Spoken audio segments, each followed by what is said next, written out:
Alors l'idée du forum de la cité entreprenante est venue avec les cités éducatives. En fait, moi j'avais envie de monter ce projet depuis au moins 4-5 ans et il manquait le financement. Donc ça nous a permis notamment de faire venir les professionnels, de payer le bus, etc. Et vraiment l'idée c'était aussi de mutualiser les réseaux professionnels entre RIPRE.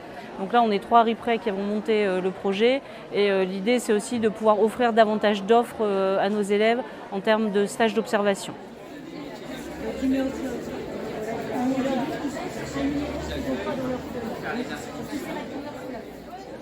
Alors, la cité éducative, c'est une démarche qui a été lancée par le ministère de la Cohésion des Territoires et le ministère de l'Éducation nationale en 2019 par M. Borloo à l'origine. Ça s'est déployé dans 80 villes et la démarche, c'est coordonner tout l'écosystème qui fonctionne sur les quartiers prioritaires, que ce soit les associations, les centres sociaux, l'éducation nationale, les collectivités. Et on fait le maillage de tout ce système au service des jeunes de 0 à 25 ans sur les quartiers prioritaires.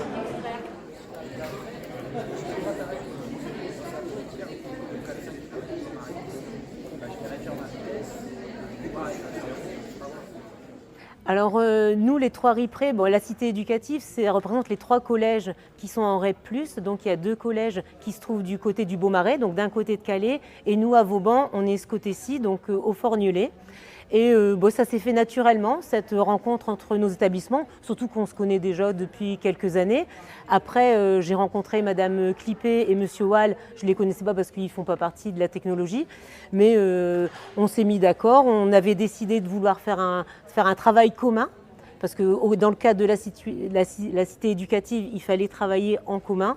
Et ça s'est fait naturellement. Et nous, en tant que RIPRE, le forum des métiers, c'est venu naturellement vers ça.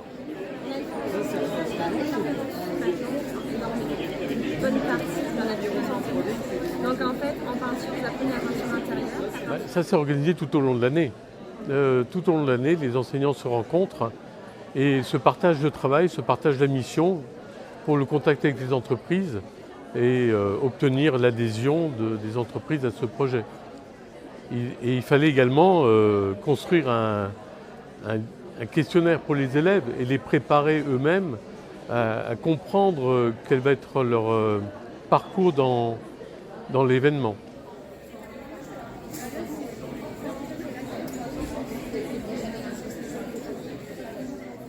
Nous, on a cette opportunité, grâce à la cité éducative, de pouvoir mutualiser des moyens. On les a utilisés afin de mettre en place, pas un petit forum, mais un forum digne de ce nom avec des entreprises qui ont répondu présentes grâce à nos carnets d'adresses. Donc l'intérêt, c'était aussi justement de mettre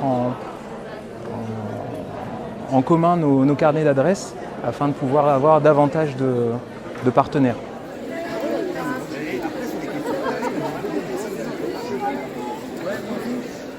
De promouvoir le pompier volontaire ainsi que professionnel pour l'avenir. On est toujours à la recherche de nouvelles recrues, de commencer jeunes, c'est possible pour eux, et puis leur acquérir une expérience dans le métier, leur apprendre les bases. Alors on avait déjà participé l'année dernière, qui était donc sous un format un peu plus réduit suite à la crise sanitaire. On a tout de suite accepté parce que le public scolaire est un public qu'on rencontre moins souvent dans nos activités. Et c'est toujours l'occasion du coup de se manifester et de montrer qu'on existe à un public qui est plus jeune, qui peut avoir des questions d'orientation pour la suite.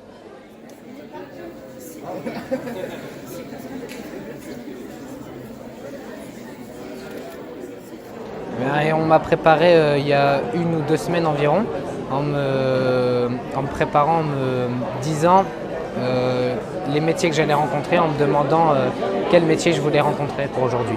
J'imaginais une salle un peu plus grande, j'imaginais pas vraiment un rond, plus une genre de longue salle avec que des stands, mais c'est un peu diversifiant et je m'attendais pas à ça.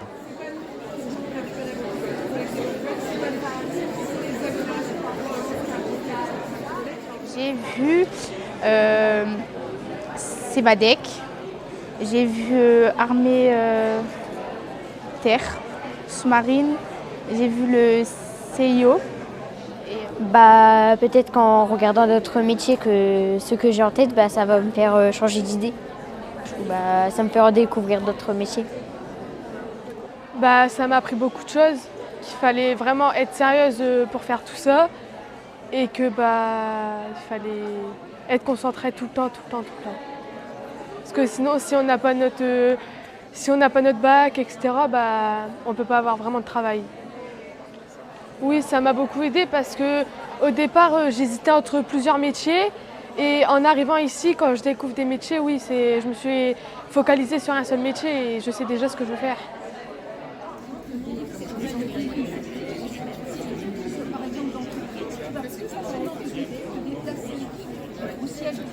Le niveau 4e, c'est surtout à cette période-ci de l'année, c'est un moment clé, un moment charnière.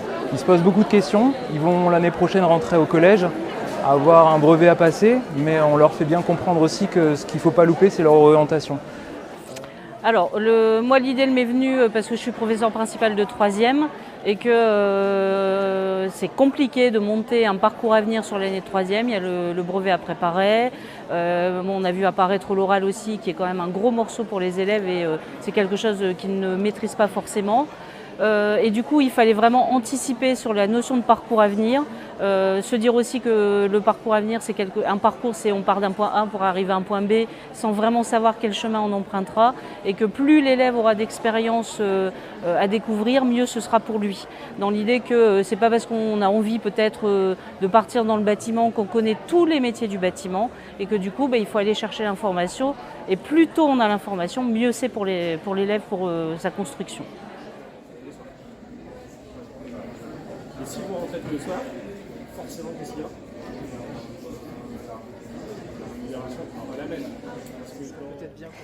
Alors, ce serait de rencontrer des professionnels où on pourrait montrer que les filles ont leur place dans ce qu'on appelle des métiers d'hommes.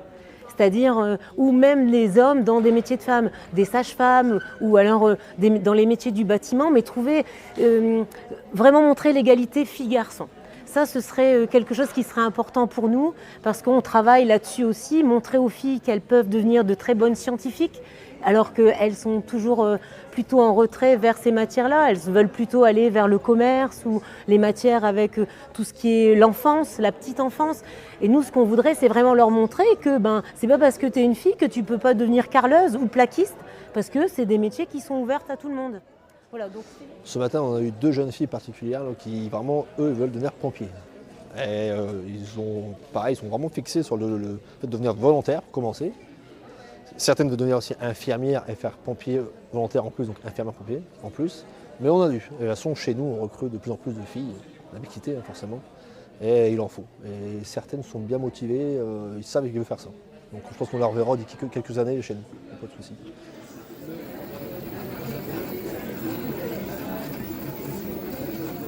On avait des élèves qui se souvenaient du forum de l'année dernière. Ils se souvenaient aussi des gens qu'ils avaient rencontrés. Donc ça a été pour eux l'occasion peut-être d'aller faire un stage justement dans l'entreprise découverte. En se rendant compte que quelquefois oui, ça confirmait leur choix, quelquefois non. Ils étaient complètement, la représentation du métier qu'ils avaient, elle était complètement différente de la réalité. Et du coup, ça a permis justement de rectifier un petit peu le tir. Donc c'est l'effet aussi vertueux de ce forum en fait. C'est se rendre compte qu'aller à la rencontre des professionnels, c'est pas si compliqué que ça, même si on a 14 ans, même si on est un peu timide, et qu'il suffit juste de faire le premier pas en fait. La 3e édition, elle sera préparée après-demain. On envisage évidemment de continuer de nous agrandir. On espère que tous les participants d'aujourd'hui seront là l'année prochaine, en poursuivant effectivement notre travail, de les rencontrer peut-être aussi davantage sur leur lieu de travail. Ça pourrait être intéressant qu'on puisse mettre en place par exemple des vidéos avec eux sur leur lieu de travail afin de préparer ce forum, de présenter aux élèves les professionnels qu'ils vont rencontrer sur place pour optimiser au maximum ce moment. Ils sont présents 2 heures et à la fin, on n'a pas un élève qui se plaint d'avoir passé trop de temps ou de s'être ennuyé. Et ça peut parfois aussi leur paraître un petit peu court. Il y a plein de choses encore à faire. On va y réfléchir justement pour améliorer encore et toujours ce forum.